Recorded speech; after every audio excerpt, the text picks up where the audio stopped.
저 괴물 같은 여자랑 결혼하다니 인생 망했네. 마을 사람들이 비웃었습니다. 28살 약골 청년 이준호가 자기 몸의 2배는 되는 거구의 여자와 결혼식을 올렸기 때문이죠. 신부 한지원, 33살. 전직 국가대표 투포환 선수였지만 지금은 짐꾼 알바로 근근히 살아가는 여자였습니다. 식신을 들였네. 저 집 거덜날 거야. 마을 아줌마들의 손가락질이 시작됐고 시어머니조차 며느리를 폭탄이라 부르며 한탄했습니다. 하지만 아무도 몰랐죠. 몇 년 뒤 지역 최고 권력자가 포클레인을 몰고 와 그들의 가게를 부수려 할 때 이 괴물 여자가 맨손으로 중장비를 멈춰 세웠다는 것을, 그리고 그 순간 거지 행세를 하던 남편이 정장을 입고 나타나 금빛 배지를 꺼내 들었다는 것을.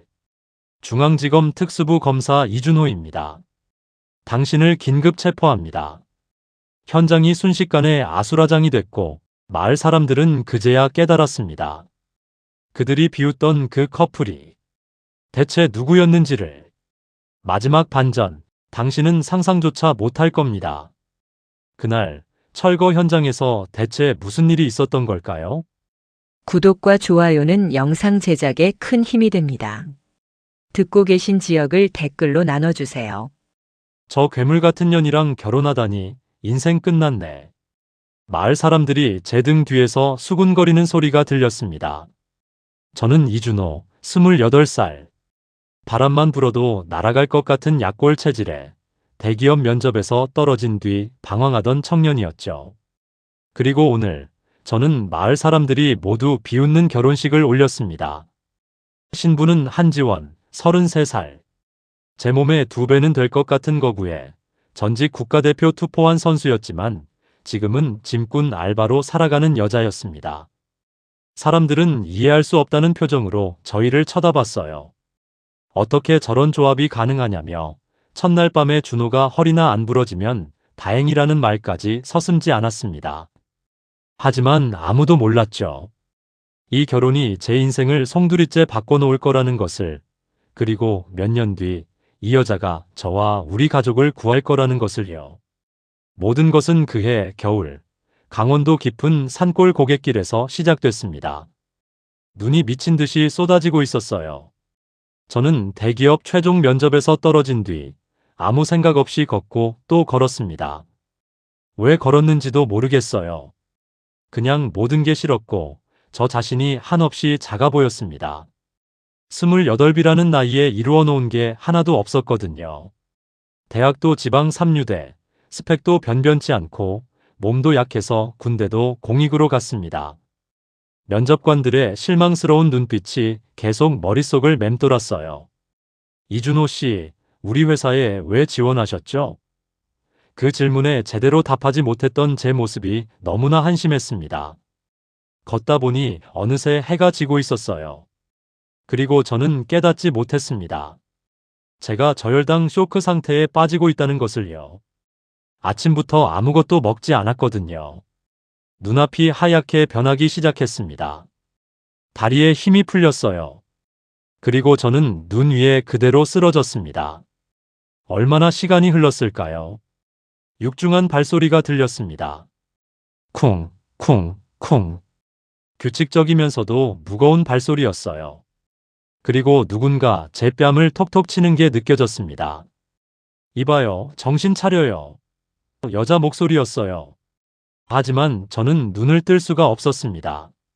그 여자가 급하게 전화를 거는 소리가 들렸어요. 네, 구급차 보내주세요. 고갯길에 사람이 쓰러져 있어요. 잠시 침묵이 흐르더니 여자의 목소리에 당황한 기색이 역력했습니다. 3시간이요?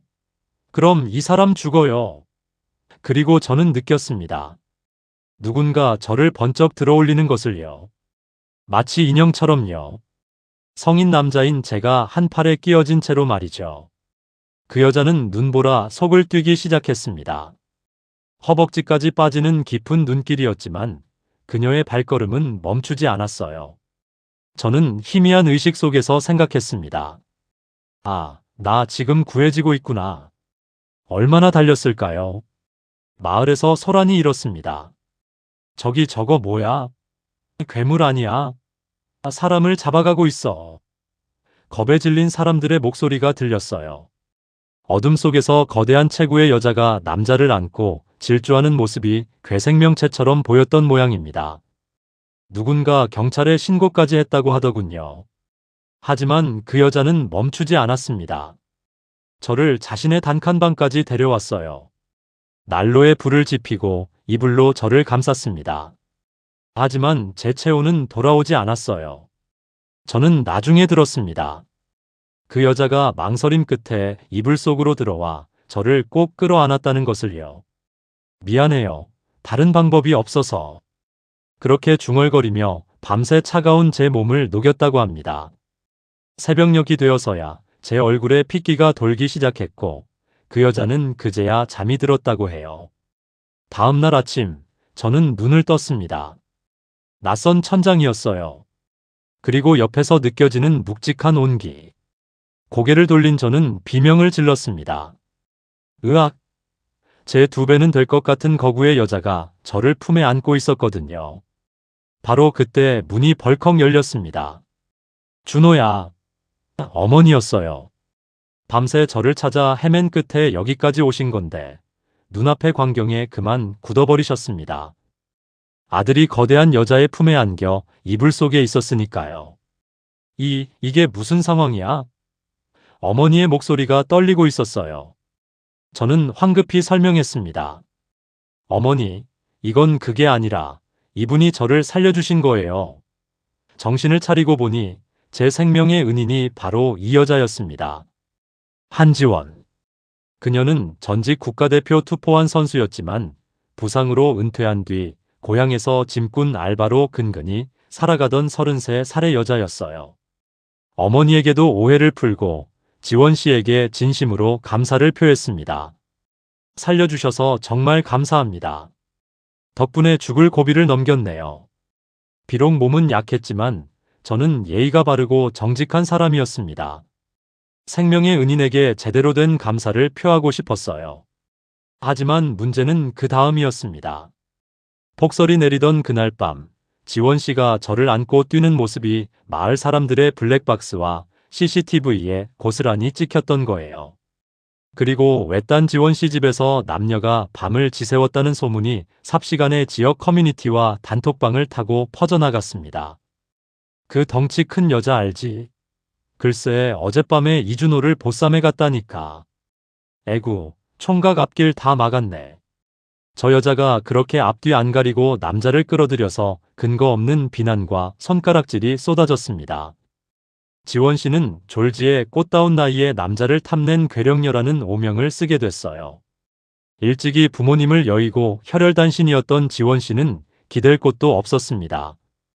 결국 그녀는 마을 사람들의 따가운 시선을 피해 방에 웅크려 눈물로 밤을 지새워야 했죠. 저는 그 이야기를 전해 듣고 가슴이 미어지는 것 같았습니다. 사흘 뒤 몸을 추스른 저는 지원 씨를 찾아갔습니다. 문을 두드렸지만 대답이 없었어요. 조심스럽게 문을 열고 들어가 보니 구석에 웅크리고 있는 지원 씨가 보였습니다. 거구의 몸을 잔뜩 웅크리고 떨고 있었어요. 그 모습을 본 제 가슴은 미어지는 듯 했습니다. 저는 주저없이 그녀 앞에 무릎을 꿇었습니다. 지원 씨. 지원 씨가 놀란 듯 고개를 들었어요.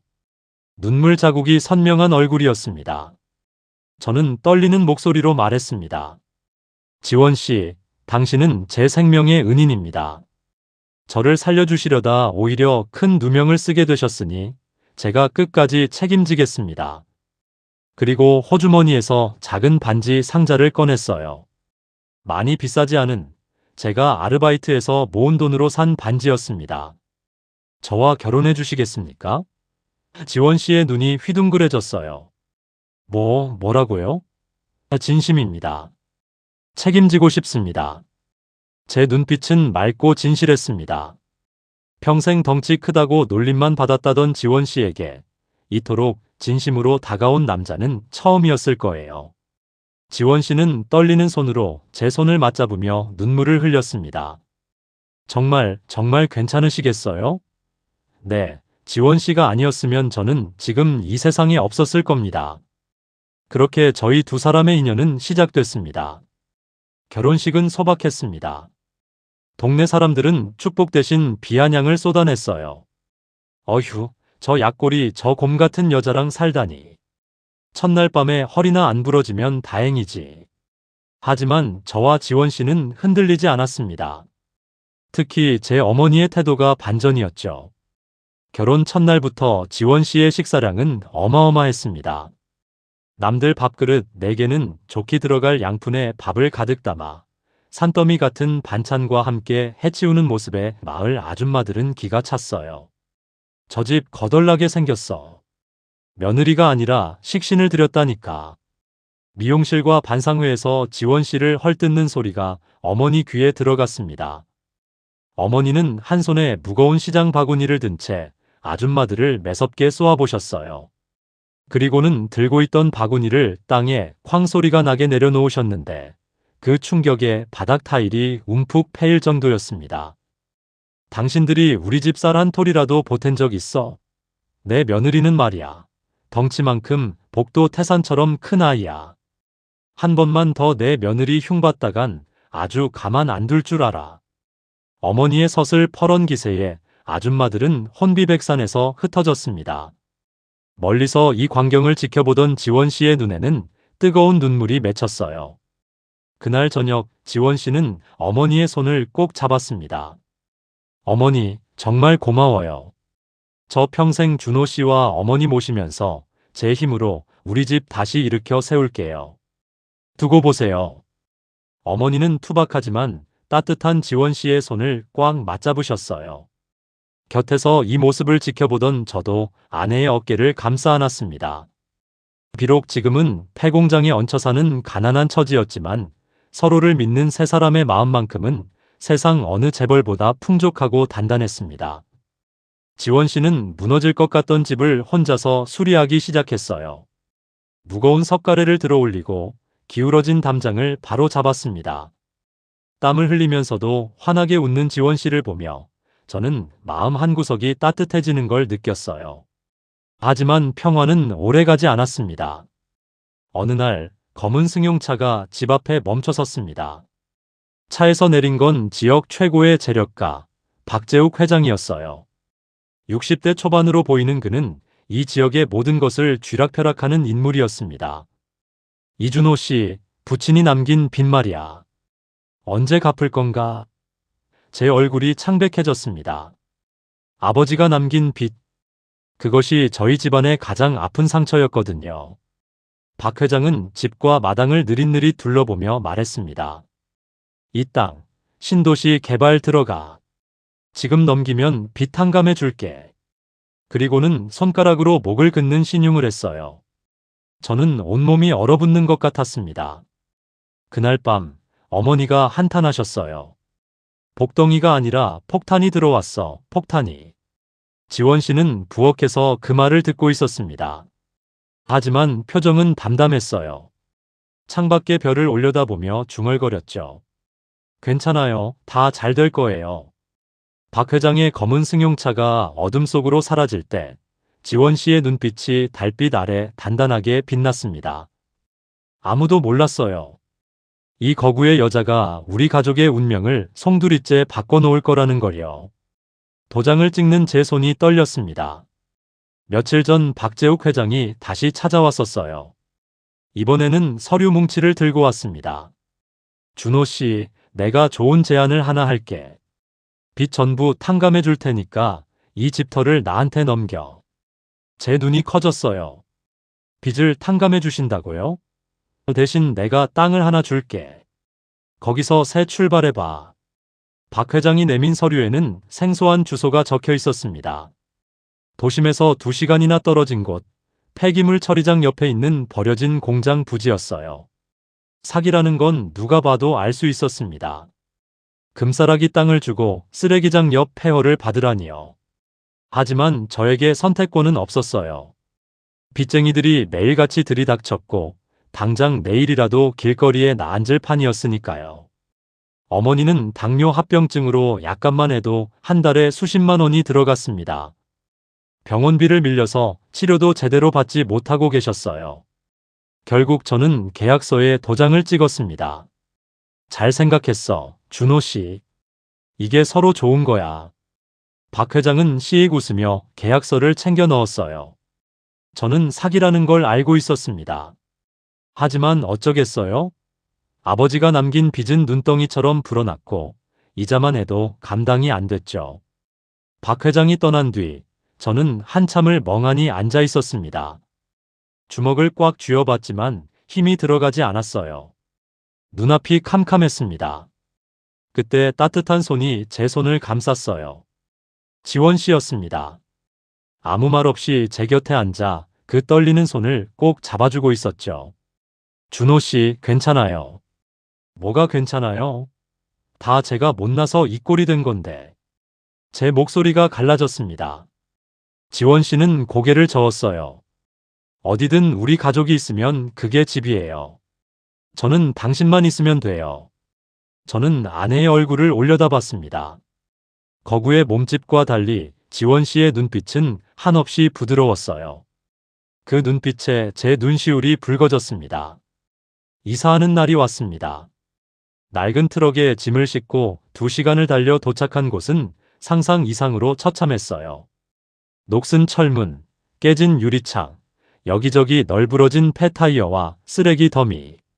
공장 건물은 금방이라도 무너질 것처럼 흔들거렸고 바람이 불 때마다 삐걱삐걱 소리를 냈습니다. 그리고 그 냄새.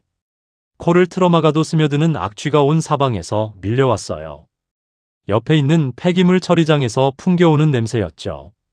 어머니가 트럭에서 내리다가 그 광경을 보고 그 자리에 멈춰 섰습니다. 이게 뭐야?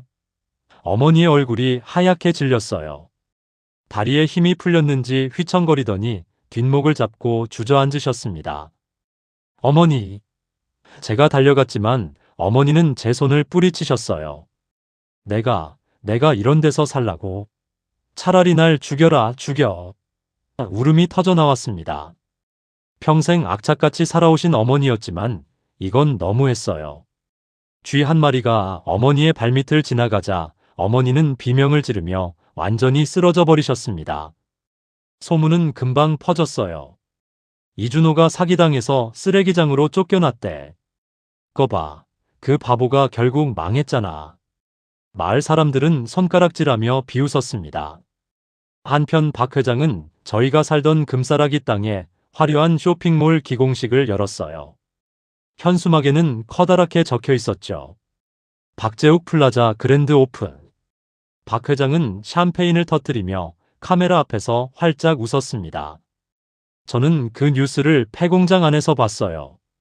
깨진 창문 사이로 들어오는 찬바람을 맞으며 저는 이를 악물었습니다. 분하고 억울했지만 지금은 아무것도 할 수 없었죠. 그때 밖에서 쿵쿵거리는 소리가 들려왔어요. 나가보니 지원 씨가 소매를 걷어붙이고 쓰레기를 치우고 있었습니다. 맨손으로 폐타이어를 들어 올리고 녹슨 철판을 밀어내고 있었어요. 땀이 비오듯 흘러내렸지만 지원 씨는 멈추지 않았습니다. 지원 씨, 뭐 하는 거예요? 청소요. 여기가 우리 집이 될 거니까요. 지원 씨의 대답은 담담했어요. 저는 할 말을 잃었습니다. 아내의 등이 햇빛 아래 묵묵히 움직이고 있었어요. 그 모습이 왠지 모르게 눈물겹게 느껴졌죠. 지원 씨는 이틀 동안 거의 잠을 자지 않았습니다. 새벽부터 밤까지 쉬지 않고 쓰레기를 치웠어요. 트럭 10대 분량은 될 것 같은 폐기물을 혼자서 날랐습니다. 투포한 선수 시절 단련된 체력이 아니었으면 불가능한 일이었죠. 이틀째 되는 날 저녁, 공장 안은 거짓말처럼 깨끗해져 있었어요. 어머니조차 입을 다물지 못하셨습니다. 이걸 혼자서 다 했어? 지원 씨는 먼지투성이 얼굴로 웃기만 했어요. 대답 대신 손바닥을 보여줬는데 물집이 터져서 피가 맺혀 있었습니다. 어머니는 그 손을 보고 처음으로 며느리에게 미안한 마음이 드셨다고 하더군요. 그날 저녁 지원 씨는 공장 뒤편을 둘러보다가 무언가를 발견했습니다. 버려진 밭이었어요. 잡초 사이로 시들어가는 무청들이 보였습니다. 겨울 추위에 얼어 죽어가고 있었지만 아직 완전히 죽지는 않았어요. 지원 씨는 무릎을 꿇고 무청을 만져봤습니다. 불쌍한 것들, 이렇게 버려져서. 지원 씨의 눈에 무언가가 반짝였어요. 이 무청들을 살릴 수 있을 것 같았습니다. 아니, 이 무청들이 우리를 살릴 수도 있을 것 같았어요. 그날 밤, 저는 결심했습니다. 다시 시작할 거야. 변호사 시험. 지원 씨가 고개를 들었어요. 제 눈빛이 달라져 있었습니다. 절망에 빠져 있던 며칠 전과는 완전히 다른 눈이었죠. 당신이 이렇게 고생하는데 나만 주저앉아 있을 순 없어. 지원 씨는 환하게 웃었습니다. 그 웃음이 저에게는 세상 무엇보다 큰 힘이 됐어요. 며칠 뒤, 지원 씨는 폐공장 한쪽을 개조하기 시작했습니다. 식당을 만들 계획이었어요. 제가 공부에 집중할 수 있도록 돈을 벌어야 했으니까요. 하지만 문제가 생겼습니다. 여기 불법 개조 신고 들어왔는데요. 김철수 경사가 들이닥친 거예요. 박 회장의 사주를 받고 온 게 분명했습니다. 김 경사는 이리저리 둘러보며 트집을 잡으려 했어요. 허가 없이 건물 구조 바꾸면 안 되는 거 아시죠? 과태료 물 수도 있어요. 분위기가 험악해지려는 순간 지원 씨가 뚝배기를 들고 나타났습니다. 경사님, 일단 이것 좀 드셔보세요. 배고프시잖아요. 갓 끓인 시래기국이었어요. 뜨끈한 김이 모락모락 피어올랐습니다. 김 경사는 어리둥절한 표정으로 숟가락을 들었어요. 한 숟갈, 두 숟갈. 김 경사의 눈이 점점 커졌습니다. 이게 무슨 맛이야? 국물이 끝내줬어요. 진하고 구수하면서도 깔끔한 뒷맛. 김 경사는 정신없이 국밥을 비웠습니다. 그릇을 내려놓을 때쯤 그의 표정은 완전히 달라져 있었어요. 아줌마, 나 여기 단골해도 돼요? 위기는 그렇게 넘어갔습니다. 그날 이후 지원 씨는 공장 마당에 거대한 건조대를 설치했어요. 구해온 무청을 씻어서 햇볕에 말리기 시작했습니다. 겨울바람에 얼리고 녹이고를 반복하면 최고급 시래기가 된다는 걸 알고 있었거든요. 할머니에게 배운 비법이라고 했습니다. 밤이면 저는 법전을 펴고 공부했습니다. 지원 씨는 그 옆에서 무청잎을 하나하나 다듬었어요. 둘 다 새벽 3시까지 잠을 자지 않았습니다. 서로 말은 없었지만 마주칠 때마다 눈빛으로 힘을 주고받았죠. 어느 날 밤, 지원 씨가 말했습니다. 준호 씨, 이 무청이 우리를 살릴 거예요. 저 믿어도 돼요? 저는 아내의 얼굴을 바라봤어요. 갈라진 손, 먼지 묻은 옷. 하지만 그 눈빛만큼은 어느 때보다 빛나고 있었습니다. 저는 고개를 끄덕였어요. 믿어요. 당신이라면. 창밖으로 차가운 겨울바람이 불어왔습니다. 하지만 이 낡은 공장 안만큼은 이상하게 따뜻했어요. 건조대에 매달린 무청들이 바람에 살랑살랑 흔들리고 있었습니다. 마치 희망처럼요. 손님이 한 명도 없었습니다. 시래기 국밥이라고 삐뚤한 글씨로 쓴 간판이 폐공장 입구에 걸린 지 일주일이 지났어요. 할머니에게 배운 비법대로 겨울 해풍에 무청을 얼리고 녹이기를 반복해서 만든 명품 시래기. 그걸로 끓인 국밥은 자신 있었습니다. 하지만 문제는 따로 있었어요. 저기 가게 주인 완전 괴물이야. 무서워서 어떻게 들어가. 국밥 먹다가 잡아먹히겠다. 지나가는 사람들이 수군거렸습니다. 지원 씨의 압도적인 덩치를 본 손님들이 가게 근처에도 오지 않았던 거예요. 지원 씨는 텅 빈 가게 안에서 혼자 국을 끓이며 한숨을 쉬었습니다. 단돈 100만 원을 털어 차린 가게였어요. 이대로 망하면 정말 끝이었죠. 저는 고시원에서 공부에 매진하고 있었고 지원 씨 혼자서 모든 걸 감당해야 했습니다. 그때 지원 씨의 눈에 먼지를 날리며 지나가는 트럭이 보였습니다. 지원 씨는 벌떡 일어났어요. 뚝배기에 국밥을 담아들고 밖으로 뛰쳐나갔습니다. 트럭 앞을 가로막고 손을 흔들었어요. 저기요, 기사님. 잠깐만요. 트럭이 급제동했습니다. 운전석에서 내린 건 50대쯤 되어 보이는 아저씨였어요. 그는 자기 앞을 막아선 거구의 여자를 보고 움찔했습니다. 뭐야? 이거 한 번만 드셔보세요. 맛없으면 돈 안 받을게요. 지원 씨가 뚝배기를 내밀었어요. 김이 모락모락 피어오르는 시래기 국밥이었습니다. 운전사는 어리둥절한 표정으로 숟가락을 들었어요. 한 숟갈 떠서 입에 넣는 순간 그의 눈이 커졌습니다. 이게 뭐야? 운전사는 말을 잇지 못했어요. 국물이 목구멍을 타고 내려가는 순간 온몸에 전율이 일었습니다. 진하고 구수하면서도 깔끔한 뒷맛. 시래기의 식감은 부드러우면서도 씹는 맛이 살아있었어요. 아줌마, 이거 진짜 대박이야. 운전사는 그 자리에서 국밥 2그릇을 비웠습니다. 그리고 트럭에 올라타기 전에 말했어요. 나 인터넷 카페에 글 올릴 거야. 두고 봐. 손님 엄청 올 거라고. 그날 밤 화물트럭 운전사 커뮤니티에 글이 하나 올라왔습니다. 제목은 이랬어요. 폐공장에서 하늘이 내린 맛을 만났습니다. 글에는 지원 씨의 국밥 사진과 함께 감격에 찬 후기가 빼곡히 적혀 있었죠. 이 글은 삽시간에 퍼져나갔습니다. 며칠 뒤 낯선 차들이 폐공장 앞에 줄을 서기 시작했어요. SNS 맛집 인플루언서들이었습니다. 폐공장 국밥이라는 호기심에 찾아온 거였죠. 그들은 처음에 지원 씨의 덩치를 보고 놀랐지만 국밥 한 숟갈의 표정이 완전히 바뀌었어요. 언니, 이 맛이 진짜예요? 비법이 뭐예요? 이건 진짜 미쳤는데요. 지원 씨는 쑥스럽게 웃으며 대답했습니다. 그냥 정성이에요. 좋은 재료에 정성 담으면 맛있어지더라고요. 인플루언서들은 앞다투어 영상을 올렸어요. 폐공장 빅맘 국밥이라는 키워드가 실시간 검색어 1위에 올랐습니다. 전국에서 손님들이 몰려들기 시작했어요. 주말에는 3시간씩 줄을 서야 먹을 수 있을 정도였죠. 어머니의 태도가 180도 바뀌었습니다. 어서 오세요. 몇 분이세요? 어머니는 카운터에 딱 버티고 앉아 여왕처럼 호령하기 시작했어요. 며칠 전까지 며느리를 구박하던 사람이 맞나 싶을 정도였죠. 돈 냄새를 맡자마자 완전히 다른 사람이 된 겁니다. 저도 틈틈이 서빙을 도왔어요. 한 손에는 쟁반을, 한 손에는 법전을 들고 다녔습니다. 주문을 받으면서도 눈은 책에서 떠나지 않았죠. 손님들이 신기하게 쳐다봤지만 저는 개의치 않았어요. 가게가 잘 될수록 지원 씨는 더 좋은 재료를 고집했습니다.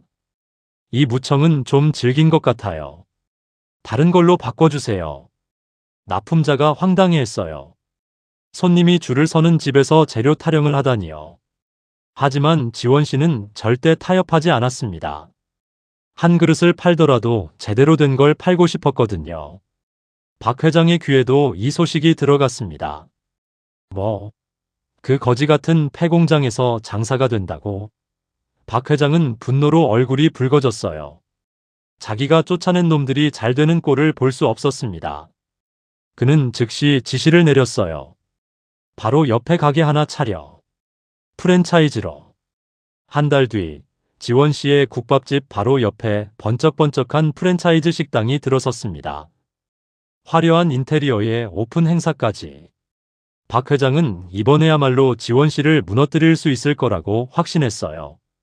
하지만 결과는 참담했습니다. 손님들은 프랜차이즈 식당을 한번 가본 뒤 다시는 가지 않았어요. 맛이 지원 씨네와 비교가 안 됐거든요. 겉만 번지르르하고 국물은 밍밍했습니다. 한 달이 지나자 프랜차이즈 식당은 폐업 위기에 몰렸어요. 박 회장은 이를 갈았습니다. 두고 봐. 반드시 밟아주마. 한편 지원 씨는 모은 돈을 저에게 모두 쏟아부었어요. 변호사 시험 학원비, 최고급 법률 서적들. 자신은 해진 옷을 입으면서도 저에게는 아낌없이 투자했습니다. 어느 날 밤 제가 공부를 마치고 나오다가 지원 씨의 손을 봤어요. 갈라지고 거칠어진 손. 물집 자국이 아직도 남아 있었습니다. 제 가슴이 먹먹해졌어요. 지원 씨. 응? 나 반드시 붙을게. 그래서 당신 호강시켜 줄게. 지원 씨는 환하게 웃었습니다. 저는 이미 호강하고 있는데요. 당신 옆에 있으니까. 저는 그 말에 눈시울이 붉어졌어요. 말없이 아내의 거친 손을 꼭 잡았습니다. 마을 분식집 아줌마들도 이제 단골이 됐어요. 처음에는 지원 씨를 질투하며 뒷담화를 했지만 국밥 맛에 중독되어 매일같이 출석 체크를 했습니다. 김경사는 아예 순찰 코스를 바꿔서 점심마다 지원 시내에 들렀죠. 아줌마, 나왔어요. 오늘도 국밥 하나요? 김경사가 문을 열며 외쳤어요. 지원 씨는 웃으며 뚝배기를 내밀었습니다. 경사님, 오늘은 고기 많이 넣어드릴게요. 가게는 점점 커져갔어요. 이제 테이블이 모자랄 지경이었습니다. 지원 씨는 창밖을 바라보며 중얼거렸어요. 언젠가는 전국에 우리 시래기를 알릴 거야. 빅맘푸드. 그게 내 꿈이에요. 제가 옆에서 법전을 덮으며 말했습니다. 할 수 있어요. 당신이라면. 그 순간 지원 씨는 몰랐어요. 이 작은 꿈이 얼마나 큰 폭풍을 몰고 올지. 그리고 그 폭풍의 중심에서 자신이 얼마나 큰 대가를 치르게 될지. 지원 씨는 하루에 3시간도 자지 못했습니다. 새벽 4시에 일어나 육수를 끓이고 밤 12시가 넘어서야 설거지를 마쳤어요. 폭발적으로 늘어난 손님들을 감당하려면 어쩔 수 없었죠. 눈을 붙이면 금방 알람이 울렸고 몸은 천근만근 무거웠습니다. 저는 변호사 시험 마지막 스퍼트를 올리고 있었어요. 고시원에 들어가 외부와 연락을 끊었습니다. 오직 공부에만 집중하기 위해서였죠. 지원 씨는 그런 제가 신경 쓸까봐 자신의 피로를 철저히 숨겼어요. 전화가 올 때마다 밝은 목소리로 대답했습니다. 나요? 완전 잘 지내죠. 걱정 마시고 공부만 하세요. 전화를 끊고 나면 지원 씨는 벽에 기대어 한숨을 내쉬었어요. 다리가 퉁퉁 부어올라 신발이 들어가지 않았습니다. 하지만 병원에 갈 시간도 약을 살 돈도 아까웠어요. 그 돈이면 제 학원비에 보태는 게 나았으니까요. 식비도 아꼈습니다. 손님들이 남긴 밥, 팔고 남은 찌꺼기. 지원 씨는 그것으로 끼니를 때웠어요. 단백질은 부족하고 염분은 과했습니다. 그게 몸에 얼마나 나쁜지 알면서도 지원 씨는 멈출 수 없었어요. 사람들은 수군거렸습니다. 야, 지원 씨 또 살쪘어. 장사 잘 되니까 많이 먹나 봐. 진짜 괴물 됐네. 저러다 문 못 들어가겠다. 지원 씨는 그 말을 들으면서도 웃었어요. 웃는 수밖에 없었습니다. 어머니도 한마디 하셨어요. 너 요즘 왜 이렇게 부었어? 미련하게 많이 먹어서 그래. 다이어트 좀 해. 네, 어머니. 조심할게요. 지원 씨는 고개를 숙였습니다. 사실은 살이 찐 게 아니었어요. 신장에 문제가 생겨서 온몸이 붓고 있었던 거예요. 하지만 지원 씨는 아무에게도 말하지 않았습니다. 그러던 어느 날 밤이었어요. 새벽 2시, 어머니가 목이 말라 부엌으로 내려왔습니다. 그런데 불이 켜져 있었어요. 살금살금 다가가 보니 지원 씨가 바닥에 앉아 있었습니다. 퉁퉁 부은 다리를 두 손으로 주무르며 소리 없이 울고 있었어요. 아파. 지원 씨의 어깨가 들썩였습니다. 참고 참았던 눈물이 터져 나온 거였어요. 어머니는 그 모습을 보고 가슴이 철렁 내려앉으셨습니다. 지원아. 지원 씨가 화들짝 놀라 고개를 들었어요. 눈물 젖은 얼굴이 드러났습니다. 어머니 이거 그냥이 아니잖아. 이게 대체 뭐야? 어머니가 며느리의 다리를 보셨어요. 손가락으로 누르니 푹 들어가서 돌아오지 않았습니다. 심각한 부종이었어요.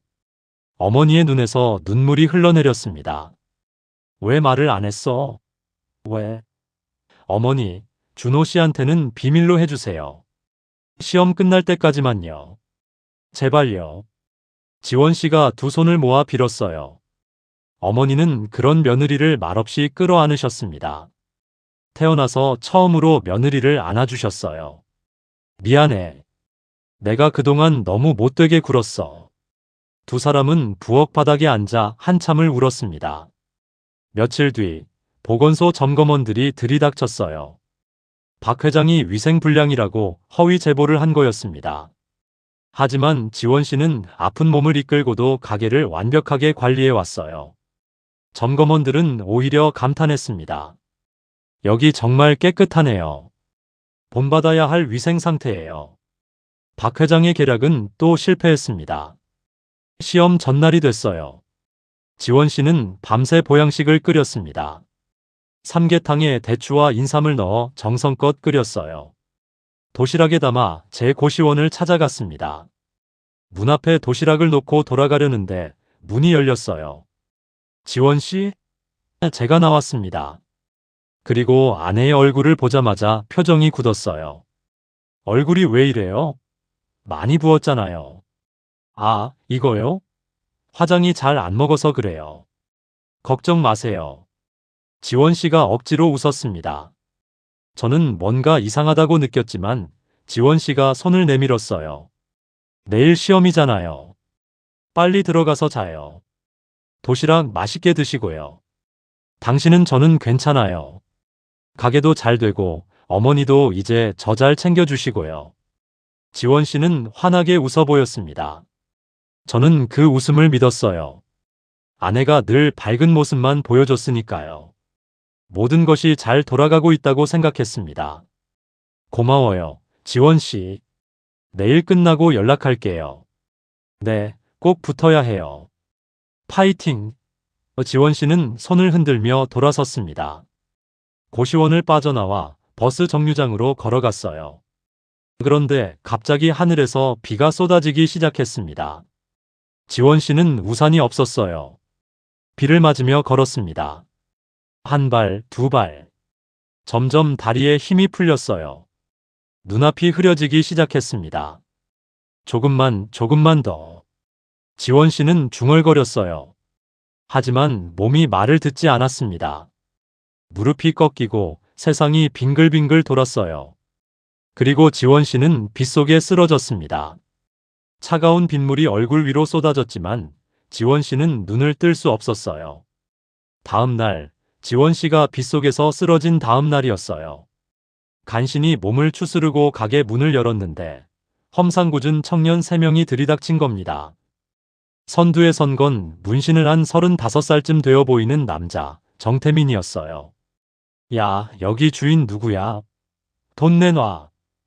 태민이가 테이블을 발로 걷어찼습니다. 손님들이 비명을 지르며 도망갔어요. 어머니는 겁에 질려 카운터 뒤로 숨으셨습니다. 지원 씨가 부엌에서 나왔어요. 아직 몸이 완전히 회복되지 않았지만 눈빛만은 흔들리지 않았습니다. 뭐 하는 짓이에요? 태민이가 지원 씨를 보고 비웃었어요. 뭐야? 이 뚱땡이가 주인이야? 깝치지 말고 돈이나 내놔. 태민이가 지원 씨의 멱살을 잡으려는 순간이었습니다. 지원 씨의 손이 번개처럼 움직였어요. 태민이의 손목을 낚아채더니 그대로 비틀었습니다. 투포한 선수 시절 단련된 악력이었죠. 으악! 태민이가 비명을 질렀어요. 지원 씨는 그 기세로 태민이를 바닥에 내동댕이 쳤습니다. 나머지 2명이 달려들었지만 지원 씨는 한 손으로 한 명씩 제압해버렸어요. 잠깐도 안 걸렸습니다. 꼼짝 마. 지원 씨가 낮은 목소리로 말했어요. 새 청년은 바닥에 엎드린 채 벌벌 떨었습니다. 어머니가 전화기를 드셨어요. 경찰 불러야지.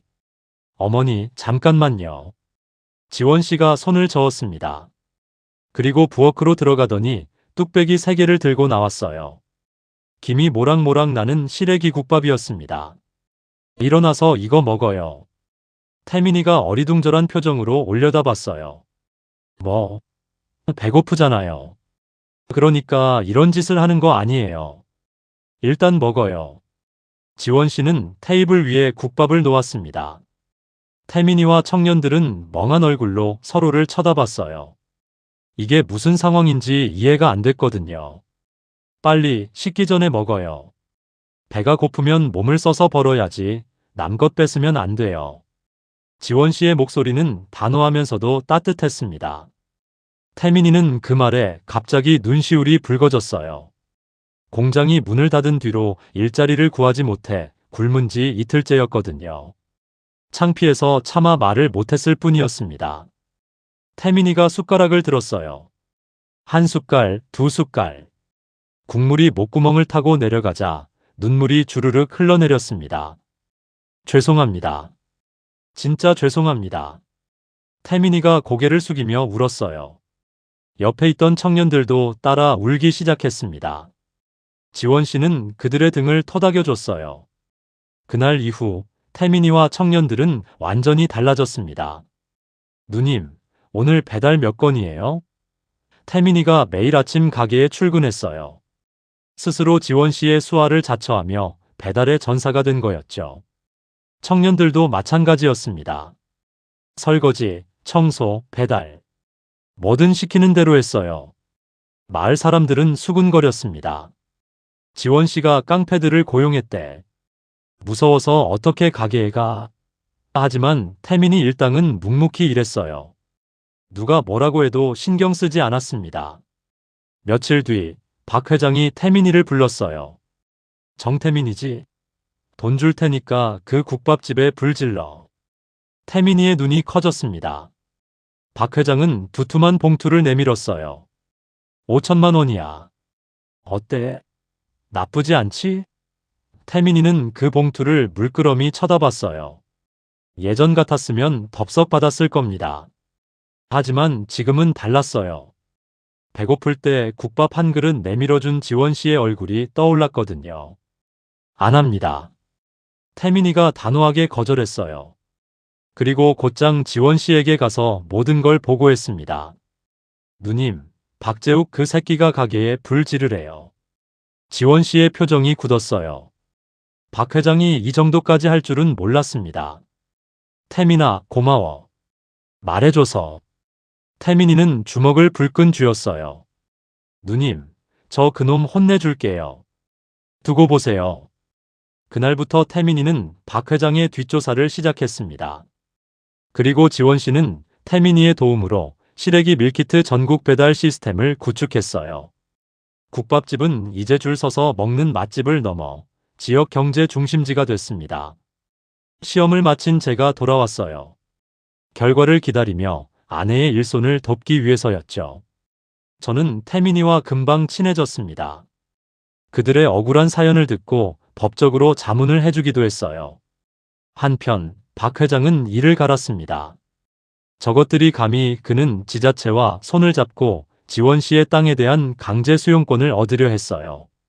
김 경사는 박 회장의 압박과 지원 씨에 대한 의리 사이에서 괴로워했습니다. 지원 씨는 아픈 몸을 이끌고도 마을 독거노인들에게 매일 국밥 배달을 멈추지 않았어요. 태민이는 그런 지원 씨를 보며 맹세했습니다. 누님, 저 목숨 바쳐서 지킬게요. 박 회장의 비서 한민석 실장이 지원 씨의 뒷조사를 시작했어요. 치명적인 약점을 찾으려는 거였죠. 그날 밤 박 회장은 창밖을 바라보며 중얼거렸습니다. 진짜 전쟁은 이제부터다. 그의 입가에 섬뜩한 미소가 번졌어요. 어둠 속에서 그 미소만이 희미하게 빛났습니다. 명단에 제 이름이 없었습니다. 변호사 시험 합격자 발표 날.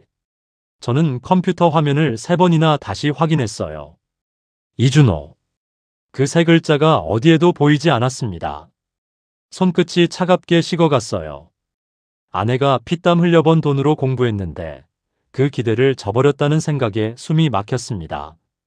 저는 고시원을 나왔어요. 그리고 사라졌습니다. 며칠이 지났어요. 지원 씨는 미친 듯이 저를 찾아 헤맸습니다. 경찰에 신고도 하고 아는 사람들에게 연락도 돌렸어요. 하지만 저는 어디에도 없었습니다. 그러던 어느 날 마을 어귀에 낯선 거지가 나타났어요. 찢어진 옷, 헝클어진 머리대에 절은 얼굴. 사람들은 처음에 누군지 몰랐습니다. 하지만 자세히 보니 이준호였어요. 저거 준호 아니야? 세상에, 고시 공부하다 미쳤나 봐. 사람들이 수군거렸습니다. 몇몇은 대놓고 비웃었어요. 거 봐, 그렇게 될 줄 알았어. 지원 씨 그 여자도 이제 끝이야. 지원 씨의 불행을 고소해야 하는 목소리들이었습니다. 지원 씨는 그 소리를 듣고 달려나갔어요. 제가 거짓골로 길바닥에 앉아 있었습니다. 준호 씨. 지원 씨가 제게 달려갔어요. 저는 멍한 눈으로 아내를 올려다봤습니다. 아무 말도 하지 않았어요. 어머니가 뒤따라 나오셨다가 제 모습을 보고 그 자리에서 쓰러지셨습니다. 준호야, 준호야. 어머니는 기절하셨어요. 지원 씨는 어머니를 부축해 집에 눕힌 뒤 다시 제게 돌아왔습니다.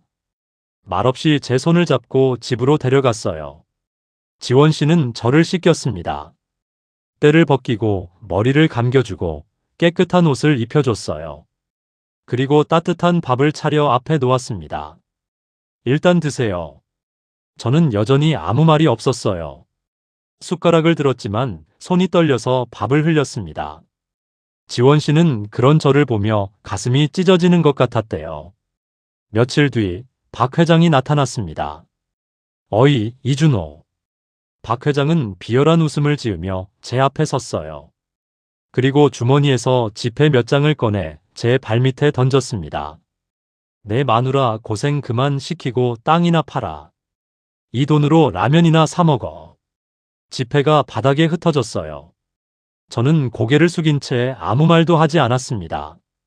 그리고 천천히 몸을 숙여 바닥에 돈을 주었어요. 한 장, 한 장. 박 회장이 킥킥 웃었습니다. 그래, 그게 내 수준이야. 지원 씨가 달려왔어요. 박 회장의 앞을 막아섰습니다. 내 남편은 실패한 게 아니에요. 지금은 잠시 쉬는 중이에요. 다시 일어날 거예요. 쉬는 중? 저게 쉬는 거야? 박 회장이 코웃음을 쳤어요. 하지만 지원 씨는 눈을 피하지 않았습니다. 네, 쉬는 거예요. 그러니까 건드리지 마세요. 박 회장은 혀를 차며 돌아갔어요. 마을 사람들은 제가 미쳤다며 뒷담화를 했습니다. 하지만 아무도 몰랐어요. 이 모든 게 연기라는 걸. 사실 저는 낙방한 게 아니었습니다. 변호사 시험에 합격했을 뿐 아니라 중앙지검 특수부 검사로 임용된 상태였어요. 거지 행세는 박 회장 비리를 캐기 위한 잠복 수사였습니다. 저는 매일 밤 박 회장이 정치인들에게 뇌물을 건네는 현장을 몰래 촬영했어요. 헝클어진 머리와 찢어진 옷 덕분에 아무도 저를 의심하지 않았죠. 하지만 지원 씨는 이 사실을 전혀 몰랐습니다. 지원 씨는 제가 상처받았을까봐 더욱 극진히 보살폈어요. 매일 보양식을 끓이고 등을 토닥여주고 곁을 지켰습니다. 저는 그런 아내를 볼 때마다 가슴이 미어졌어요. 어느 날 박 회장이 다시 찾아왔어요. 이번엔 서류를 들고요. 지원 씨, 내가 좋은 제안을 할게. 이준호 빚 내가 다 갚아줄게. 대신 이 식당 지분을 나한테 넘겨.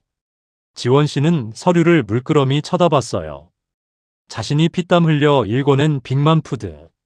하지만 제 미래를 위해서라면 알겠습니다. 넘기죠. 지원 씨가 펜을 들려는 순간 태민이가 뛰어들었어요. 누님, 잠깐만요. 태민이는 제 거지 행세가 연기라는 걸 눈치채고 있었습니다. 밤마다 제가 몰래 빠져나가는 걸 봤거든요. 태민이는 비밀리에 제 수족이 되어 움직이고 있었어요. 한편 박 회장의 비서 한 실장은 제 행동이 수상하다고 보고했습니다. 회장님, 이준호가 밤마다 어딘가로 사라집니다. 뭔가 이상해요. 하지만 박 회장은 콧방귀를 뀌었어요. 미친놈이 뭘 하겠어? 신경 꺼. 그날 밤 저는 잠든 지원 씨의 얼굴을 바라봤습니다. 거친 손, 지친 얼굴. 모든 게 저 때문이었어요.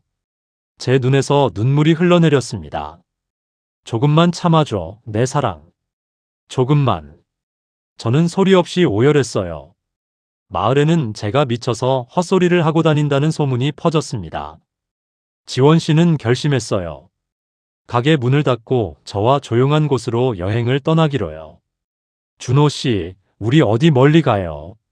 잠시 쉬면서 지원 씨가 제 손을 잡았어요. 바로 그때 가게 문이 쾅 열렸습니다. 박 회장의 용역들이 들이닥친 거예요. 한지원, 계약서 사인 안 하면 이 가게 부숴버린다. 혼란 속에서 제가 몸을 일으켰어요. 용역 하나가 저를 밀쳤습니다. 제 옷깃이 벌어졌어요. 그 순간 지원 씨의 눈이 무언가를 포착했습니다. 제 품속에서 금빛으로 빛나는 것. 검찰 배지였어요. 지원 씨는 얼어붙었습니다. 이게 대체 무슨 일인 거죠? 포클레인이 굉음을 내며 다가왔습니다. 새벽 5시 박 회장이 용역 깡패 수십 명을 이끌고 나타났어요. 그 뒤로 거대한 포클레인 2대가 천천히 굴러왔습니다. 철거를 강행하려는 거였죠. 전부 부숴버려. 박 회장의 명령에 용역들이 가게로 밀려들었어요. 테이블을 뒤엎고 그릇을 깨뜨리고 가마솥을 끌어내렸습니다. 안 돼요, 안 돼. 지원 씨가 달려나왔어요. 퉁퉁 부은 다리로 비틀거리면서도 가마솥을 막아섰습니다. 여긴 우리 가족의 목숨줄이에요. 제발요. 김 경사가 그 광경을 지켜보고 있었어요. 그의 얼굴은 괴로움으로 일그러져 있었습니다.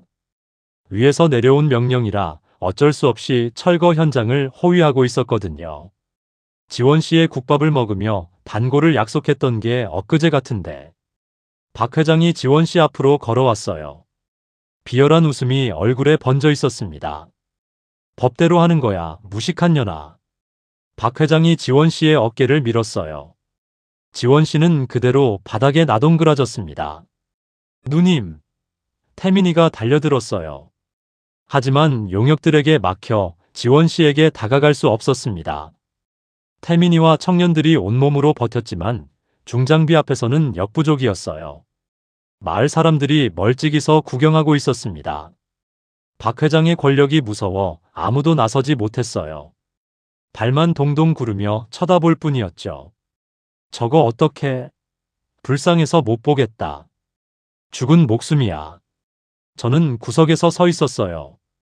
구겨진 옷, 헝클어진 머리, 멍한 표정으로 이 광경을 바라보고 있었습니다.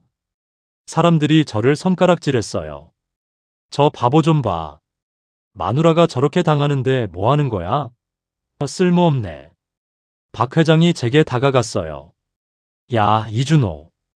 내 마누라 죽는 거 보기 싫으면 당장 꺼져. 저는 아무 대답도 하지 않았어요. 고개를 숙인 채 서 있을 뿐이었습니다. 포클레인이 가게 앞으로 다가왔어요. 거대한 집게가 천천히 올라갔습니다. 국밥집 지붕을 향해. 안 돼. 지원 씨가 몸을 일으켰어요. 그리고 미친 듯이 달려가 포클레인 바퀴를 두 손으로 붙잡았습니다. 여길 무너뜨리려면 날 먼저 밟고 가. 지원 씨의 눈에서 눈물이 흘러내렸어요. 하지만 손은 놓지 않았습니다. 투포한 선수 시절 단련된 악력으로 바퀴를 잇는 힘껏 붙잡았죠. 그런데 이상한 일이 벌어졌어요. 포클레인이 움직이지 않았습니다. 아무리 엑셀을 밟아도 바퀴가 헛돌았어요. 지원 씨의 초인적인 괴력에 포클레인이 일시적으로 멈춰버린 거였습니다. 현장이 정적에 휩싸였어요. 모두가 믿을 수 없다는 표정으로 지원 씨를 쳐다봤습니다. 뭐야 저거. 사람이 어떻게. 박 회장의 얼굴이 불그락푸르락 변했어요. 뭐 하는 거야? 밀어버려. 그냥 밀어버리라고. 박 회장이 미친 듯이 소리쳤습니다. 용역들이 지원 씨에게 달려들었어요. 지원 씨를 끌어내려 했지만 지원 씨는 바퀴에서 손을 놓지 않았습니다. 지원 씨의 손바닥이 찢어졌어요. 피가 흘러내렸습니다. 다리에서도 피가 났어요. 부종으로 약해진 피부가 터져버린 거였죠. 며느리야. 어머니가 울부짖으셨어요. 박 회장의 바짓가랑이를 붙잡고 매달리셨습니다. 제발 그만해요. 우리가 뭘 잘못했다고. 박 회장은 어머니를 발로 걷어찼어요. 꺼져, 이 늙은이야. 그 순간이었습니다. 제 눈빛이 변했어요. 멍하던 눈동자가 갑자기 서늘하게 빛났습니다. 저는 천천히 주머니에서 휴대폰을 꺼냈어요. 그리고 버튼을 눌렀습니다. B- 신호음이 울렸어요. 그리고 몇 초 뒤 멀리서 소리가 들려왔습니다. N-1대가 아니었어요. 18대의 검찰 수사 차량이 먼지를 날리며 국밥집으로 돌진해 왔습니다. 뭐야? 박 회장의 얼굴이 하얗게 질렸어요. 용역들도 당황해서 뒤를 돌아봤습니다. 검은 차량들이 줄지어 멈춰섰어요. 문이 열리고 정장 차림의 수사관들이 쏟아져 나왔습니다. 그때 제가 움직였어요. 넝마 같은 코트를 벗어 던졌습니다. 그 안에는 깔끔한 정장이 있었어요. 저는 천천히 수사관들 사이로 걸어 나갔습니다. 며칠 전까지 거지 행세를 하던 사람이 맞나 싶을 정도로 눈빛이 달라져 있었어요. 이게 무슨 박 회장이 뒷걸음질 쳤습니다. 김 경사는 그 자리에 얼어붙었어요. 저는 박 회장 앞에 멈춰 섰습니다. 그리고 주머니에서 무언가를 꺼내 박 회장의 눈앞에 들이밀었어요. 금빛으로 빛나는 검찰 배지. 그리고 신분증. 제가 입을 열었습니다. 중앙지검 특수부 검사 이준호입니다. 박 회장의 눈이 휘둥그레졌어요. 다리에 힘이 풀렸는지 휘청거렸습니다. 박재욱 씨. 제 목소리가 차갑게 울려 퍼졌어요. 당신을 횡령, 뇌물, 그리고 살인 미수 혐의로 긴급 체포합니다. 지원 씨는 피 묻은 손으로 포클레인 바퀴를 놓았어요. 저를 올려다봤습니다. 거지 행세를 하던 그 사람이 정장을 입고 당당하게 서 있었어요. 지원 씨의 눈에서 눈물이 흘러내렸습니다. 하지만 이번엔 슬픔의 눈물이 아니었어요. 중앙지검 특수부 검사 이준호입니다. 제 목소리가 철거 현장에 울려 퍼졌습니다. 모든 소음이 멈췄어요. 포클레인도 용역들의 고함 소리도 전부 사라졌습니다. 오직 제 사자후만이 아침 공기를 가르며 퍼져나갔죠.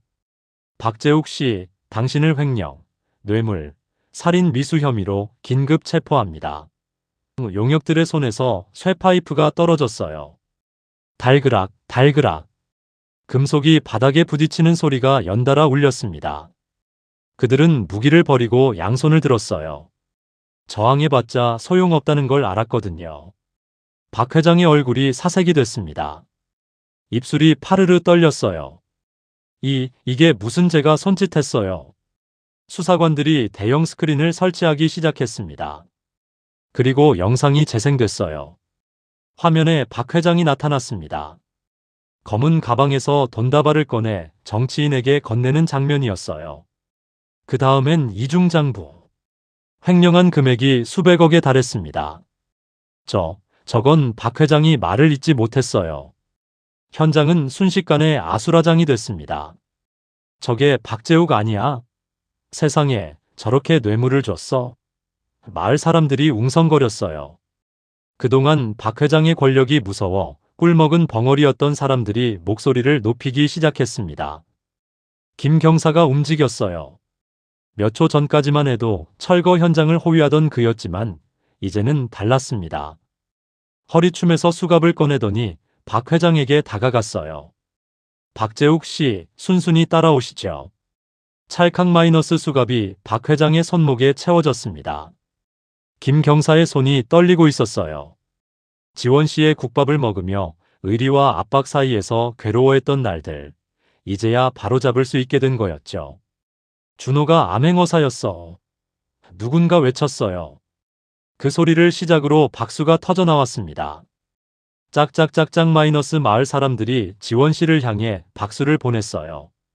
며칠 전까지 손가락질하던 사람들이었습니다. 하지만 지금은 달랐어요. 지원 씨 미안해요. 우리가 몰라봤어요. 대단해요, 정말.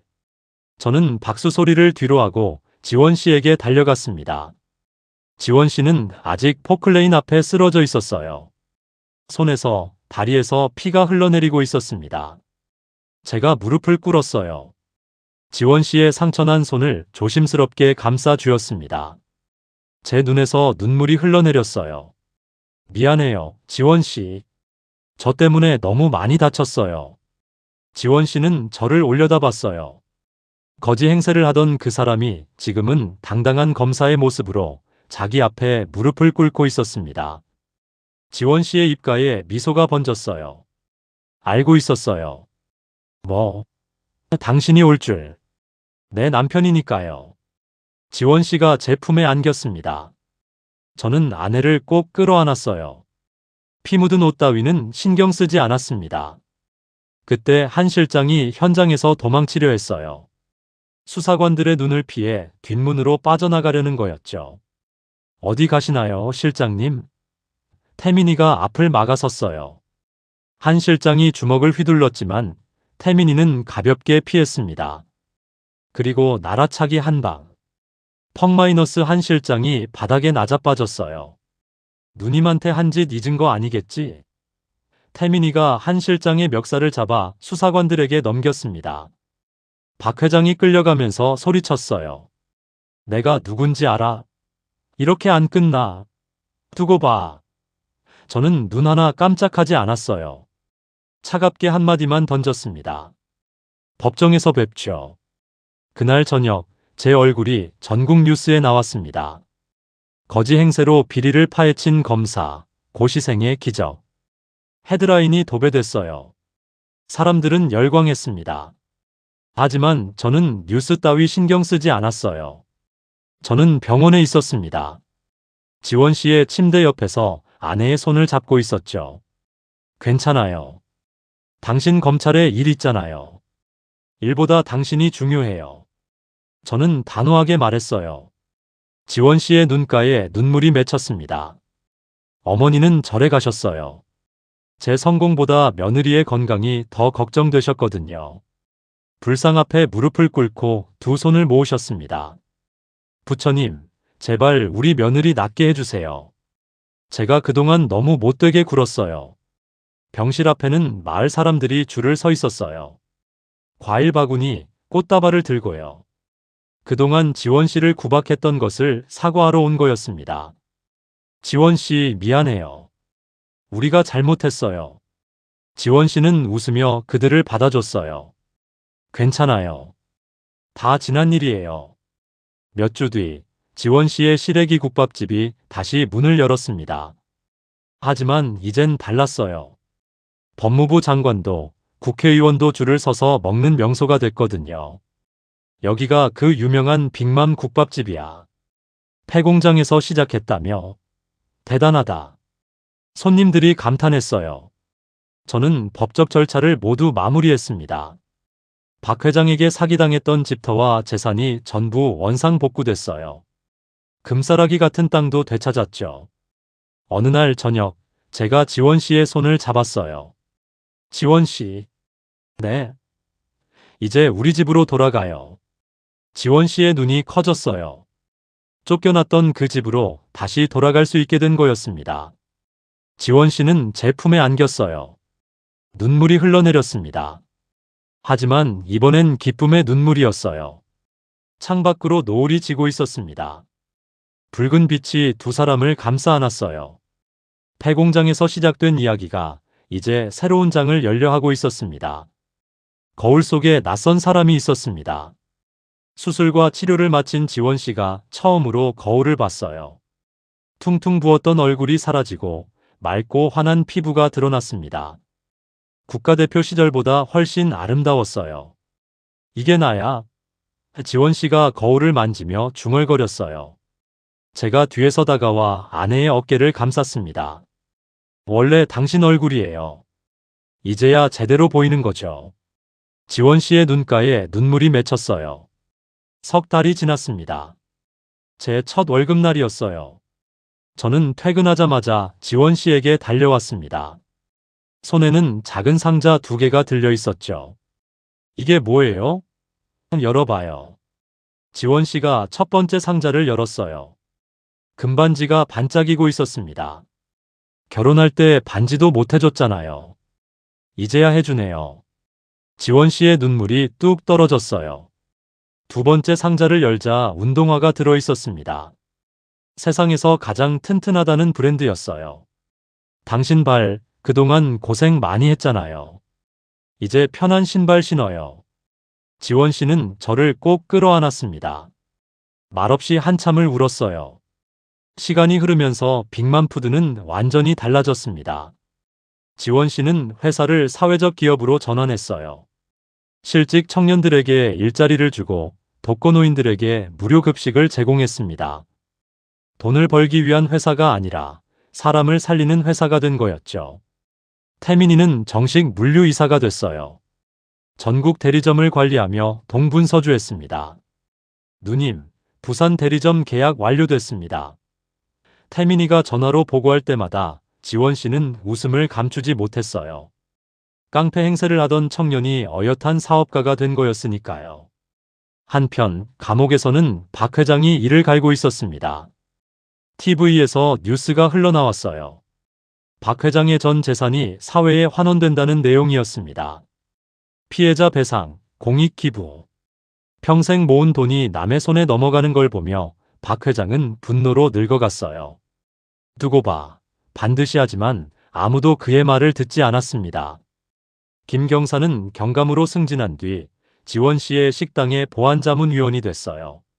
마을의 안전을 책임지며 매일 국밥집에 들렀죠. 경감님, 오늘도 국밥이요? 당연하지. 여기 국밥 아니면 못 살아. 김 경감이 너털 웃음을 지었어요. 어머니는 완전히 다른 사람이 되셨습니다. 마을 어디를 가든 며느리 자랑뿐이었어요. 지원 씨 같은 며느리 둔 사람 있으면 나와봐. 없지? 그렇지? 아줌마들이 질린 표정을 지어도 어머니는 아랑곳하지 않으셨어요. 저는 정의로운 검사로 명성을 떨쳤습니다. 권력의 유혹이 여러 번 왔지만 한 번도 흔들리지 않았어요. 지원 씨가 포클레인 앞에서 피 흘리던 그 장면이 늘 마음속에 있었거든요. 지원 씨의 시래기 밀키트는 해외까지 뻗어나갔습니다. 미국, 일본, 유럽.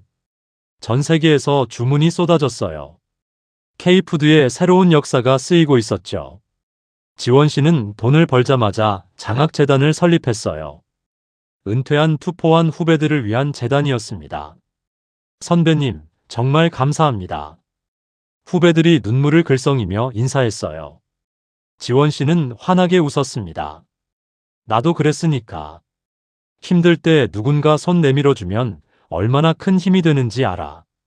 지원 씨와 저는 매일 아침 함께 조깅을 했어요.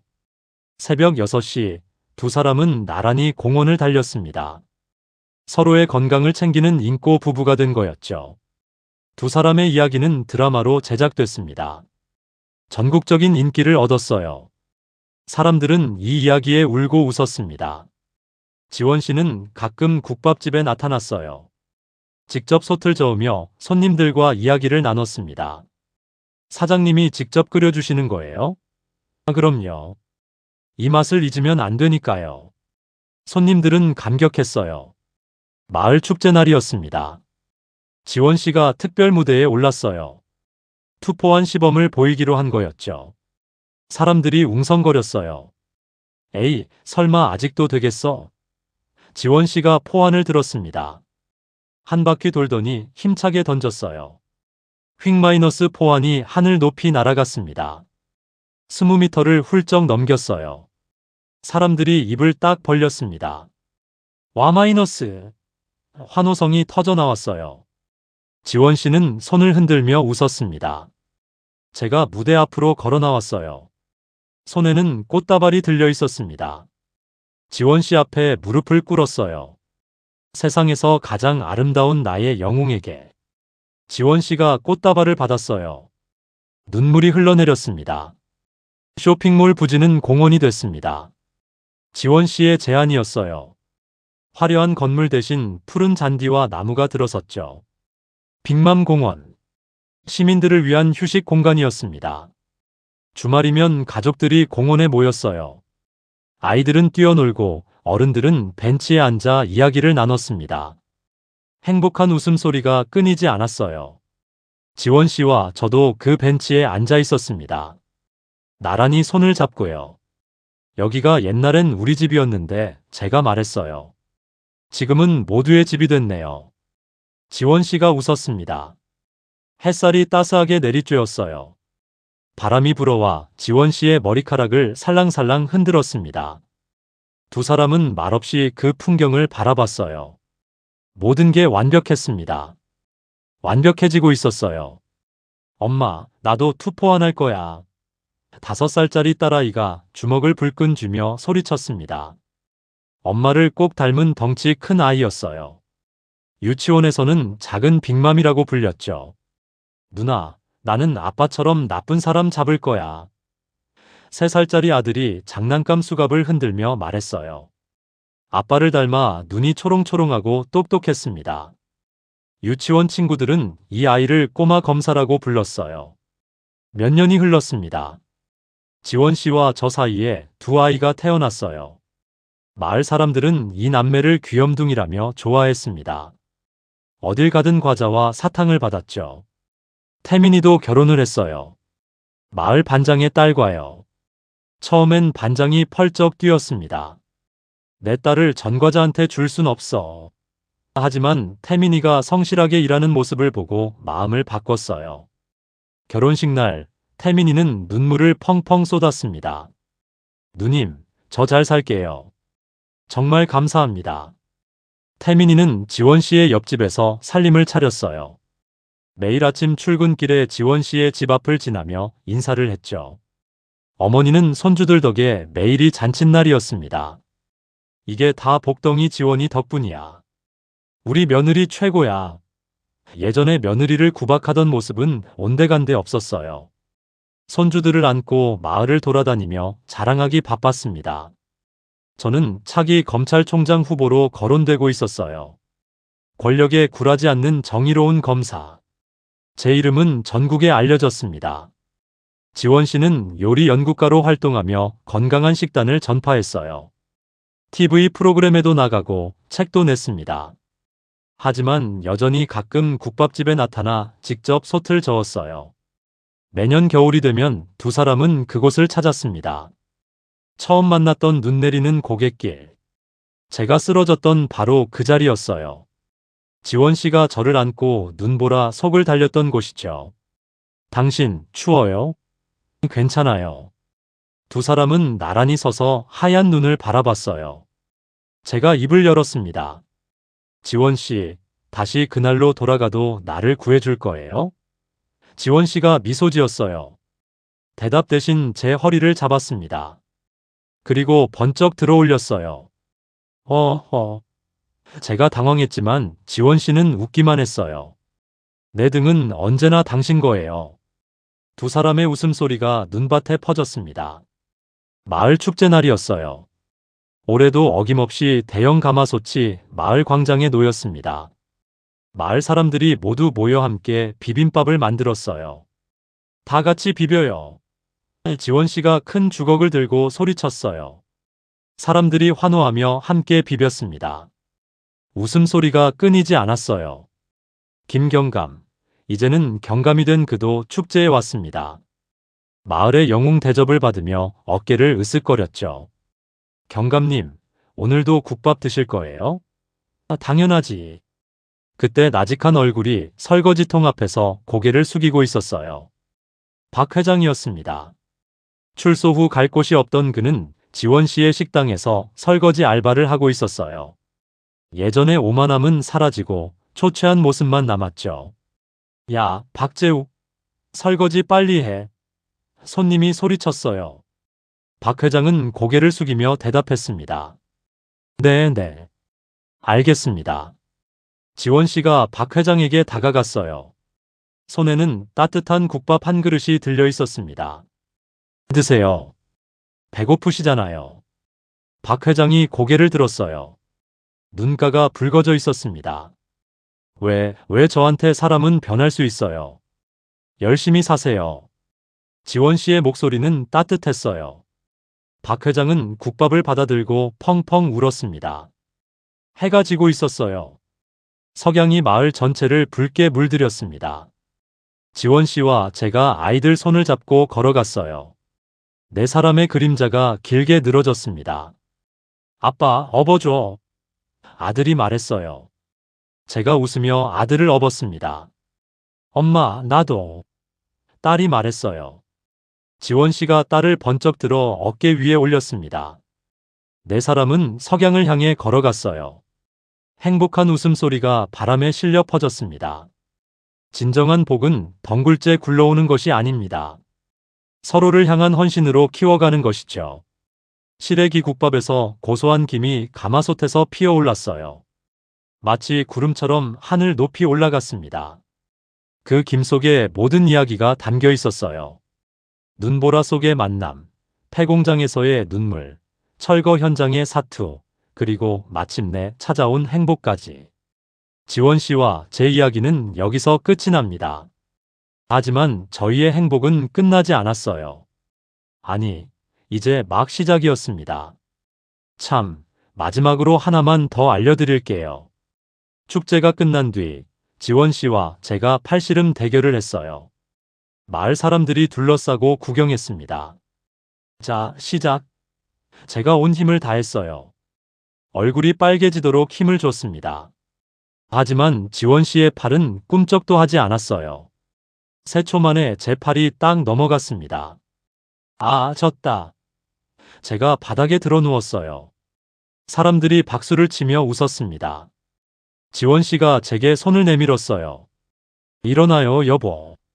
그래도 내 남편이 세상에서 제일 멋있어요. 제가 아내의 손을 잡고 일어났습니다. 두 사람은 마주보며 웃었어요. 그렇게 오늘도 빅맘네 집에는 웃음꽃이 피었습니다. 마을 사람들의 따뜻한 박수 소리가 저녁 하늘에 울려 퍼졌고 지원 씨와 저는 손을 꼭 잡은 채 그 박수에 화답했습니다. 이것이 바로 저희의 이야기입니다. 절망 속에서 시작해 희망으로 끝난, 그리고 지금도 계속되고 있는 저희 부부의 이야기요.